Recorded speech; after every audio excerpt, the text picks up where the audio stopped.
மாண்புமிகு உறுப்பினருடைய கேள்வி. அடுத்த மாண்புமிகு உறுப்பினர் கேள்வி கேட்கலாம். கேளுங்க. காவிரி தண்ணியை எப்போ திறந்து விடுவீங்க? மாண்புமிகு அமைச்சர் குஷி. மாண்புமிகு பேரவைத் தலைவரே, எங்க முதல்வரே, மாண்புமிகு உறுப்பினர்கள் தயவு செய்து பேச விடுங்க அமைச்சருக்கு. நீங்க குறுக்குல கூட தலையிட்டு அமைச்சருக்கு பேச வராது. தயவு செய்து கொஞ்சம் அமைதியா இருங்க. மாண்புமிகு அமைச்சர். உறுப்பினர் காவேரி தண்ணி எப்போ வரும்னு கேட்டாங்க.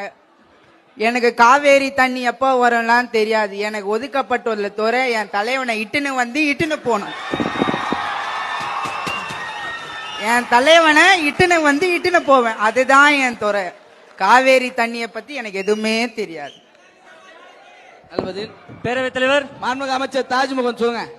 மீண்டும் சோஃபா பேரவையின் தலைவர் அவர்களே, உங்களுடைய பொன்னான இந்த வாய்ப்பை தந்ததுக்காக நன்றி தெரிவித்துக் கொண்டு, எங்களுடைய வெற்றி தலைவர், வேந்தருக்கெல்லாம் வேந்தர், மாண்புக்குரிய மாந்தர், மக்களை நேசிக்கின்ற மனிதர், அந்த உணர்ச்சி வசப்படக்கூடிய மனிதர், அந்த வெற்றியான திருமுகத்தை பார்த்து வணங்கி தொடங்குகிறேன். இப்போ இன்னொரு கேள்வி கேட்டாங்க, காவேரி தண்ணி பத்தி கேட்டுட்டு இருக்காங்க. அந்த கேள்வியே தவறானது. ஏன் தெரியுமா பேரவைத் தலைவர் அவர்களே? எங்களுடைய தலைவர் அவர்கள் இப்ப கர்நாடகாவுக்கு போனாரு, மேங்களூர் போய் அம்மனை வழிபட போனாரு. தலைவனுடைய கடைக்கண் பார்வையும் அந்த தெய்வத்தோடைய கடைக்கண் பார்வையும் பட்டா தமிழ்நாட்டுல மழை கொட்டுன்னு கொட்ட போகுது. இதுக்கு மேல காவேரி தண்ணி தமிழகத்துக்கு எதிர்க்கு மழை தண்ணி கொட்டுன்னு கொட்ட போகுது.